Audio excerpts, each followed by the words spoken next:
ఎవరైనా సరే ఆరోగ్యంగా ఉండాలంటే శుభ్రత పాటించాలి. మరి శుభ్రత కావాలంటే ఎలిం ప్రొడక్ట్స్ వాడాలి.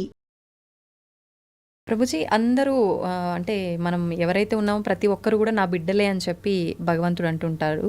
అయితే మరి కొంతమంది ఏమో మంచి మార్గంలో వెళ్తుంటారు, కొంతమంది చెడు మార్గంలో వెళ్తుంటారు. అందరము ఆయన బిడ్డలే అయినప్పుడు ఆ మార్గంలో వెళ్ళే వాళ్ళని మంచి మార్గంలోకి తీసుకొచ్చే ప్రయత్నం భగవంతుడు ఎందుకు చేయట్లేదు అంటారు? చేస్తున్నాడు కదండి, ఇంటర్వ్యూ అదే మార్గం. కానీ అందరూ మారట్లేదుగా ప్రభుజీ, కొంతమందిలో మార్పు వస్తుంది. అదే అంటున్నా, పరమాత్మ ఆయన ప్రయత్నం చేస్తున్నాడు. ఇప్పుడు గుర్రాన్ని చెరువు వరకు తీసుకెళ్ళొచ్చు కానీ నీళ్ళు దాయించలేం కదండి. అవును, అవును. పడుకున్నవాడిని లేపచ్చు కానీ పడుకున్నట్టు నటిస్తున్నవాడిని లేపలేం కదండి. Correct. పరమాత్మ ఆయన వైపు నుంచి ఆయన ప్రయత్నం చేస్తున్నాడు. ఆ పరమాత్మ చేసే ఇప్పుడు చూడండి, ఈ వీడియో ఎవరి దగ్గర వచ్చింది అనుకోండి, బై మిస్టేక్ రావట్లేదండి. పరమాత్మ మన గురించి ఆలోచించాడు కాబట్టి ఏదో ఒక రూపంలో పంపిస్తూ ఉంటాడు. భక్తుల్ని మన దగ్గర పంపించేదే స్వామి అనుగ్రహిస్తే కానీ పంపించడండి.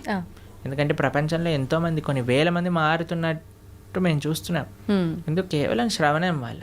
కాబట్టి ఎవరికైతే ఆ ముఖ్యత్వం తెలుసో, ఇప్పుడు చూడండి, ఒక ఆయనకి 1 kg వెయిట్ ఉండే వజ్రం ఇచ్చారట. ఆయన ఏమనుకున్నట్టు, బాగానే ఉంది, మా ఇంట్లో ఆ త్రాసు పనిచేయట్లేదు, ఆ కేజీ మాపు చేసి అది లేదని ఈ కేజీ తీసుకొని అక్కడ పెట్టి ఉప్పు పప్పు అన్నీ వే చేసి ఇస్తున్నాడట. అయితే ఒక ఆయన వచ్చిన వాడు చూసాను, అమ్మో 1000 వచనం. ఈయన అన్నాడట, ఒరే ఈ కేజీ మాపు నేను ఇస్తా, ఈ రాయి నాకు ఇచ్చేసే అన్నాడు. సరే ఈ రాయి తీసుకొని నాకు మాపు కావాలని ఆ వజ్రం ఇచ్చేసాడట. వాడు పెట్టుకొని పెద్ద కోట్లు సంపాదించుకున్నాడు. ఎందుకు? వాడికి విలువ తెలియదు. కాబట్టి విలువ తెలియాలండి మనకి. ఆధ్యాత్మిక మార్గం యొక్క విలువ, ఒక సాధు సాంగత్యం యొక్క విలువ, ఒక భాగవత ప్రవచనం యొక్క విలువ శ్రీకృష్ణ భగవానుడు మనకి చెప్తున్నాడు. ఒక విషయం మనకి ఇంత మనుష్య జన్మలో ఇంతమంది ఎన్నో విషయాలు వింటూ ఉంటే నా దగ్గరికి కృష్ణుడు ఈ విధంగా కృష్ణుడు భక్తి గురించి చెప్పే విధంగా నాకు తెలిసింది అంటే మనం మారడానికి ప్రయత్నం చేయాలి. అప్పుడు పరమాత్మ యొక్క కృప అనేది ఉంటుంది, లేకపోతే ఉండదు. ప్రభుజీ, ఇలాంటి మాటలు విన్నప్పుడు చాలామంది వెంటనే అరే నిజంగా ఇలా వెళ్తే బాగుంటుంది కదా అని అనుకుంటారు. కొంతమంది ఏమో అక్కడే ఆగిపోతారు వినడం దగ్గరే, కొంతమంది ముందుకెళ్తారు. ఇలా ఆగిపోయిన వాళ్ళు అనుకుంటారు రేపు నుంచి ఈ బ్రహ్మముహూర్తంలో లేవాలట, లేద్దాము, ధ్యానం చేద్దాము, భగవంతుని స్మరణలో ఉందాము అని. కానీ అనుకున్నట్టుగా చేయలేరు, వదిలేస్తుంటారు ఎక్కడికక్కడ. అలాంటి వాళ్ళు నిజంగా నిత్య జీవితంలో ఏ రకంగా కనుక ఫోకస్ చేస్తే బాగుంటుంది అంటారు? అన్నిటికంటే మెయిన్ రీజన్ ఆగిపోవడానికి భక్తుల యొక్క సాంగత్యం లేకపోవటం. ఈ ప్రపంచంలో మనం ఏదైనా మంచి వైపు వెళ్ళాలి అని అంటే చాలా కఠినమైనది. మంచి వైపు వెళ్ళాలి అని అంటే మంచి మనుషుల యొక్క సాంగత్యం కావాలి. అందుకే మనం ప్రతిరోజు ఉదయం పూట, ప్రతిరోజు మేము ప్రొద్దున పూట మా భక్తులందరూ కలిసి జూమ్స్లో జపం చేసుకుంటారు. సుమారుగా 500-600 మంది ప్రతిరోజు ప్రొద్దున పూట వస్తారు, జపం చేసుకుంటారు. ప్రతిరోజు క్లాస్ ఉంటుంది. ఈరోజే ఏకాదశి రోజు మేము భాగవతంలో కుంతి మహారాణి యొక్క ప్రార్థనల నుంచి క్లాస్ చెప్పామన్నమాట. కాబట్టి మీరు మంచిగా మన ప్రణవానంద దాస్ ఛానల్లో మనకి భాగవతం, భగవద్గీత ఇవన్నీ ఉన్నాయి. ఇవన్నీ వింటూ ఉండండి. జపా క్లాసులు ఏవైతే ఉన్నాయో వాటికి వస్తూ ఉండండి. మంచి వ్యక్తుల యొక్క సాంగత్యంలో ఈజీ అయిపోతుంది మంచిగా భక్తి మార్గంలో ముందుకు నడవడానికి. అందుకే లోకే సజ్జన సంగతి రేఖ భవతి భవార్ణవ తరణేన. ఒక మంచి వాళ్ళ సాంగత్యమే మనల్ని ఈజీ చేసేస్తుంది. మన సంకల్పం ఉండటం ఒకటి, కానీ ఆ సంకల్ప రీత్యా మనము వాటిని మంచి వాళ్ళ యొక్క సాంగత్యాన్ని యూజ్ చేసుకోవటం అనేది ఇంకా ఇంపార్టెంట్. ప్రభుజీ, కృష్ణుడి దగ్గర లేని మాయలు లీలలు ఏదీ లేదు. అయితే గాంధారి శాపం నుంచి నందవంశాన్ని ఎందుకు కాపాడలేకపోయారు? అసలు గాంధారి శాపం కృష్ణుడి పైన ఏం పంచలేదు, తెలుసా మీకు ఆ విషయం? అవునా ప్రభుజీ? గాంధారి శాపం వల్ల కృష్ణుడికి ఏం అవ్వలేదు. చూడండి, సూర్యుడి పైన నేను ఒక దీపావళి రాకెట్ ఇడిచి పెడతానన్నాను అనుకోండి, సూర్యుడికి ఏమైనా నష్టం అవుతుందా అండి? దీపావళి రాకెట్ సూర్యుడిని ఏమైనా చేయగలుగుతుందా? ఒక వ్యక్తి, ఒక చిన్న పిల్లవాడు అనుకున్నాడు, ఇప్పుడు చూడు ఈ రాకెట్ని సూర్యుడి పైన వేస్తున్నా నేను, జుమ్ అని వేసాడు అనుకో, అది వెళ్ళి ఢామ్ అని అంటుంది, చూసావా సూర్యుడికి అయింది చూసావా అని. అది వాడి మూర్ఖత్వం. అంతే అంతే.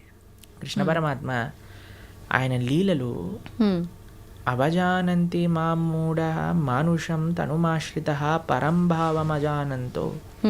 భగవద్గీతలో ఆయన ఏమంటాడంటే, ఎప్పుడైతే నేను ఈ యొక్క మానవులు ఉండే ఈ లోకానికి లీలలు చేయడానికి వస్తారో మూర్ఖులు నన్ను తెలుసుకోలేరు. అవజానంతి మామూఢ మానుషం తనుమాశ్రిత పరంభావమజానంతో. నా యొక్క పరతత్వాన్ని తెలుసుకోలేరు. ఎందుకంటే అనిపిస్తుంది కదా, అరే కృష్ణుడు ఇక్కడే మనతో పాటు మన లాగానే నడుస్తున్నారు, అది ఇదే. కాబట్టి గాంధారి పెట్టిన శాపం వల్ల కృష్ణుడు అవతార స్వీకారం నుంచి అవతార పరిసమాప్తి చేసేంతవరకు ఏమేం చేయాలో ఆయనకు క్రిస్టల్ క్లియర్ స్కెచ్ చేసుకొని వచ్చారనమాట. ఇప్పుడు చూడండి, మీకు ఒక ఉదాహరణ చెప్తాను. నేను స్కూల్కి వెళ్ళాలని బయటకు వచ్చాను, షూస్ వేసుకున్నా, అన్నీ వేసుకొని బయటికి వెళ్ళాను, బస్సు కోసం వెయిట్ చేస్తున్నా. అంతలోపల పక్కింటి వాళ్ళు కూడా వాళ్ళు బైక్లో వెళ్తారండి స్కూల్కి, వాళ్ళు వెళ్తున్నారు, నిన్ను కూడా దింపేస్తాను అన్నాను అనుకోండి, సరే ఎలా ఉన్నా బస్సు రావడానికి టైం ఉంది కదా, వీళ్ళు ఎలా వెళ్తున్నారు కదా ఎక్కేసి మనం వెళ్ళిపోయాం. ఇప్పుడు ఆ వ్యక్తి దింపేశాక ఈరోజు నేనే స్కూల్కి తీసుకొచ్చాను లేకపోతే వాడు రాకపోతుండే అన్నాడు అనుకోండి, ఏమైనా ఉందా? ఆల్రెడీ స్కూల్కి తయారయ్యాడు, బస్సు కోసం వెయిట్ చేస్తున్నాడు, బస్సు వచ్చే లోపల వెయిట్ చేస్తున్నారు కదా, ఈయన ఎలా వెళ్తున్నాడు కదా అని వెళ్ళాడు, అంతే కదండి. అలానే పరమాత్మ ఈ విధంగా అవతార పరసమాప్తి జరుగుతుంది, ఈ విధంగా ఏదో అంశం పరలోకానికి వెళ్ళిపోతుంది అని అన్ని ప్లాన్ ఉంది. గాంధారి నువ్వు నశించుగాక, సరేలే ఎలాగనో ప్లాన్లో ఉంది కదా, ఈవిని కూడా స్వీకరిద్దాం, ఈ మాటలు కూడా స్వీకరిద్దాం అని పరమాత్మ స్వీకరించాను. అంతేగాని గాంధారి శాపం వల్లే అయింది, సూర్యుడికి పైన రాకెట్ వేసినట్టు. ఓకే, మన మూర్ఖత్వమే అవుతుంది. ఓకే ఓకే ప్రభుజీ, శ్రీకృష్ణ తులాభారం గురించి తెలుసు కదా, అయితే తులాభారంలో తులసికి చాలా ప్రాముఖ్యత ఉంటుంది. మరి మన నిత్య జీవితంలో మన మనుషులకి తులసి ప్రాధాన్యత ఏంటి ప్రభుజీ? బృందాయే తులసి దేవ్యాయే ప్రియాయే కేశవస్య చ విష్ణుభక్తి ప్రదే దేవి సత్యవద్దే నమో నమః. శ్రీకృష్ణ ప్రేయసి, శ్రీకృష్ణుడికి అత్యంత గొప్ప భక్తురాలు తులసి మహారాణి. మనము చాలా జాగ్రత్తగా తులసి మహారాణి యొక్క ఆరాధన చేయాలి. చాలామంది అనుకుంటారు స్త్రీలు ఒక్కళ్ళే ఆరాధన చేయాలి, కాదండి. ప్రతి ఒక్కళ్ళు, పురుషుడైనా స్త్రీ అయినా పిల్లవాడైనా పెద్దవాడైనా వృద్ధుడైనా అందరూ తులసి మహారాణికి ప్రదక్షిణ చేయాలి. 4 ప్రదక్షిణలు చేయాలి, నీళ్లు ప్రతిరోజు సమర్పణ చేయాలి. మా ఆలయాల్లో ప్రతిరోజు ప్రొద్దున సాయంత్రం తులసి ఆరాధన జరుగుతుంది. మీరు చూడండి, ఇస్కాన్ టెంపుల్కి వచ్చి ఆ పూజ ఏదైతే భగవంతుడు ఉండే గర్భగృహంలో ఉంటారో అక్కడ తులసీదేవి కూడా ఉంటుంది. తులసీదేవికి వస్త్రాలు వేసి తులసీదేవిని ఆశీర్వదిస్తారు. విగ్రహ రూపంలో కాదు, తులసి కోటకే వస్త్రాలు సమర్పణ చేసి అక్కడ పెడతారనమాట. ఎందుకంటే ఆవిడ సాక్షాత్తుగా కృష్ణుడి యొక్క పరమ భక్తురాలు కాబట్టి. అందుకే కృష్ణుడికి పెట్టే నైవేద్యము, ఏ అభిషేక ద్రవ్యం, నీరు, దేన్నైనా సరే తులసి వేయకుండా సమర్పణ చేయొద్దు భగవంతుడికి. తులసి పెడితేనే స్వామి స్వీకరిస్తారు. తులసి పెట్టిన నైవేద్యం భగవంతుడు స్వీకరించారు, భక్తులు కూడా అలాంటి నైవేద్యాన్ని స్వీకరించారనమాట. కాబట్టి విష్ణు తత్వానికి ఎక్కడైనా సరే నైవేద్యం పెట్టామంటే తులసి పెట్టి మాత్రమే చెయ్యాలి. కాబట్టి తులసి ఆరాధన ముఖ్యంగా కార్తీక మాసంలో ప్రతి నిత్యం కూడా మనం 3 సార్లు నీళ్లు వేసి 4 సార్లు ప్రదక్షిణ చేయాలి. తులసి మహారాణికి దీపం పెట్టాలి తులసి దగ్గర, తప్పనిసరిగా ప్రతి ఒక్కరు చేయాల్సిన పని. ప్రభుజీ, తులసిలో కూడా 2-3 రకాల తులసులు ఏదైనా పర్వాలేదు. ఓకే, అయితే ముఖ్యమైన పర్వదినాల్లో తప్ప సాయంకాలం సమయంలో దీపారాధన చేయకూడదు తులసి దగ్గర అని చెప్పి అంటారు. ప్రతిరోజు చేయాలి, ప్రొద్దున రాత్రి భగవంతుడి ఆలయంలో, భగవంతుడి యొక్క పూజా మందిరంలో తులసి మహారాణి దగ్గర ప్రొద్దున రాత్రి నిత్యము ప్రతిరోజు చేయాలి దీపారాధన. ఓకే ప్రభుజీ, కృష్ణుడి విషయానికి వస్తే గోపికలతో రాసలీలలు ఆడుతుంటాడు బృందావనంలో అని చెప్పి అంటుంటారు. అయితే దాన్ని తప్పుగా కూడా భావించకూడదు అని అంటుంటారు. మరి కామక్రీడకు రాస క్రీడకు తేడా ఏంటి? అసలు అది కామక్రీడ అని భావించొద్దంటారా? అసలు రాసలీల అంటే ఏంటి, అసలు కామం అంటే ఏంటి, ఇవన్నీ తెలుసుకోవాలి ఫస్ట్. ఇప్పుడు చూడండి, కృష్ణుడు రాసలీల చేసినప్పుడు ఆయన వయసు ఎంతో తెలుసా అండి? 6 సంవత్సరాలు. చిన్నపిల్లడు. 6 సంవత్సరాల పిల్లలు అమ్మాయిలు అబ్బాయిలు అందరూ కలిసి ఆడుకుంటున్నారు అనుకోండి, మీరు ఏమంటారు? దూరం జరుగు, అమ్మాయి దగ్గర ఆడద్దు అని అంటారా మీరు ఎప్పుడైనా? లేదు. మీరు ఎప్పుడైనా అలా చేశారా మీ పిల్లలతో? ఎప్పుడైనా అందరు చిన్న పిల్లలు అందరూ కలిసి ఆడుకుంటున్నారు అనుకోండి, ఎప్పుడైనా ఆయన డిఫరెన్షియేషన్ చూస్తామని? 6-7 సంవత్సరాల వయసు ఉన్న పిల్లవాడండి రాసక్రీడ జరిగినప్పుడు, తెలిసినా మీకు?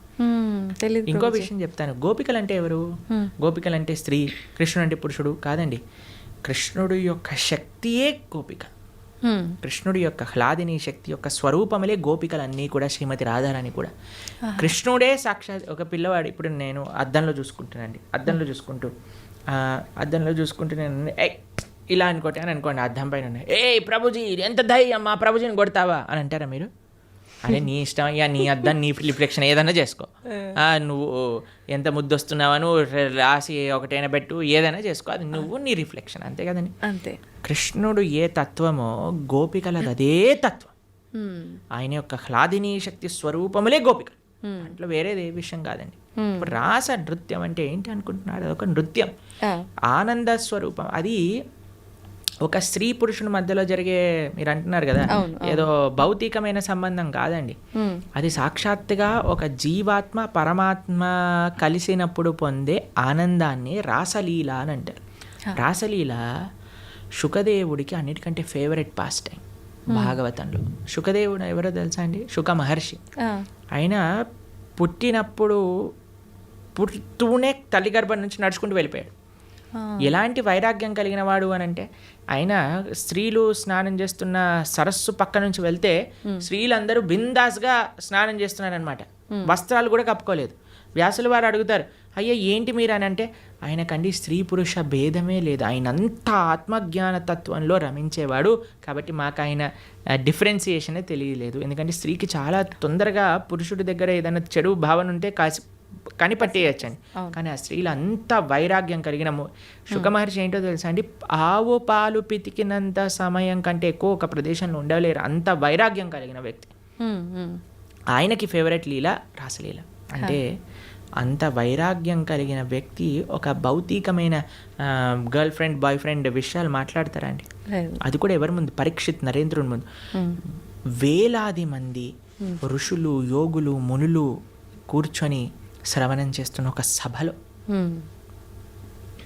కాబట్టి మనం రాసలి భగవంతుడి యొక్క తత్వాన్ని కమెంట్ చేయటం కంటే ముందు అసలు ఏంటా ఆ తత్వము అని చదువుకోవాలి. అందుకే మీ అందరికీ నేను చెప్పేది ఏంటంటే, భాగవతం వినండి, భాగవతం చదవండి. మన ఛానల్లో ప్రణవానంద దాస్ అనే ఛానల్లో 47 లెక్చర్లు శ్రీమద్ భాగవతం, కేవలం 47 గంటలు మీరు ఇస్తే కృష్ణుడి యొక్క పరిపూర్ణ తత్వం అనేది మనం అర్థమవుతుంది. అది మాత్రం మిస్ చేయకుండా చూడండి. కృష్ణతత్వం గురించి, మన సనాతన ధర్మం గురించి మొత్తం అర్థమవుతుంది. ఫస్ట్ నుంచి లాస్ట్ వరకు వినండి, మొత్తం క్లారిఫై అవుతుంది. ప్రభుజీ, వైరాగ్యం అన్నారు కదా, చాలామంది వాళ్ళ లైఫ్లో కూడా అన్ని కష్టాల నుంచి తట్టుకోలేక ఇబ్బందులు పడి దాని నుంచి బయటికి రాలేక వైరాగ్యం చెందుతుంటారు. ఇంకా లైఫ్ వద్దు, ఎందుకు ఈ ఫ్యామిలీ లైఫ్, రకరకాలుగా.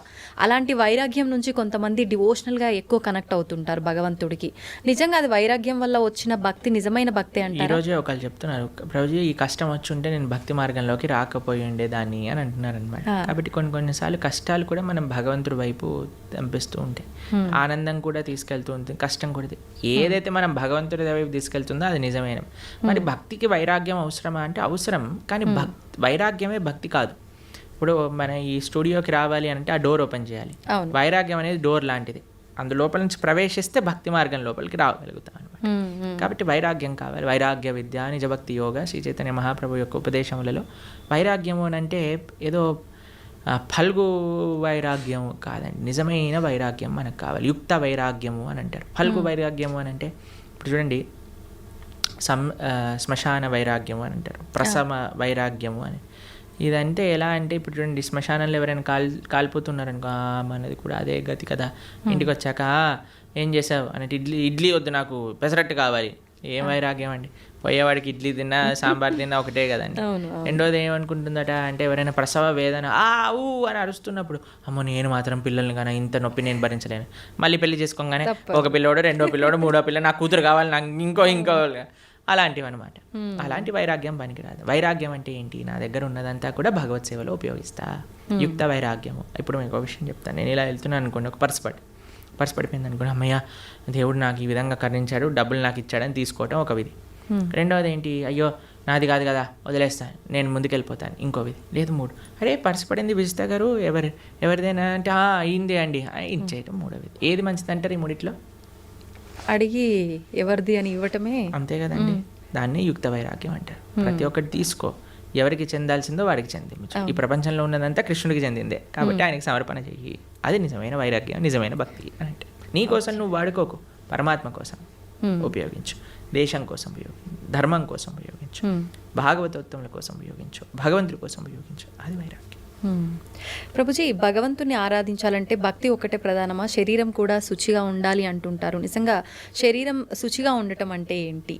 మీరు అన్నారనుకోండి, ప్రభుజీ మా పిల్లల్ని స్కూల్కి పంపిస్తాను కానీ యూనిఫామ్ అయ్యాను, యూనిఫామ్తో ఏం సంబంధం ఉండండి, వాళ్ళకి చదువుకోవడం కావాలి, వాళ్ళు చదువుకోవాలని ఇచ్చి ఉందంటే స్కూల్ వాళ్ళు ఎలా చేస్తారండి? ఏమంటారు, ఫస్ట్ యూనిఫామ్ వేసుకొని రా, అంతే కదండి. అవునా కదా?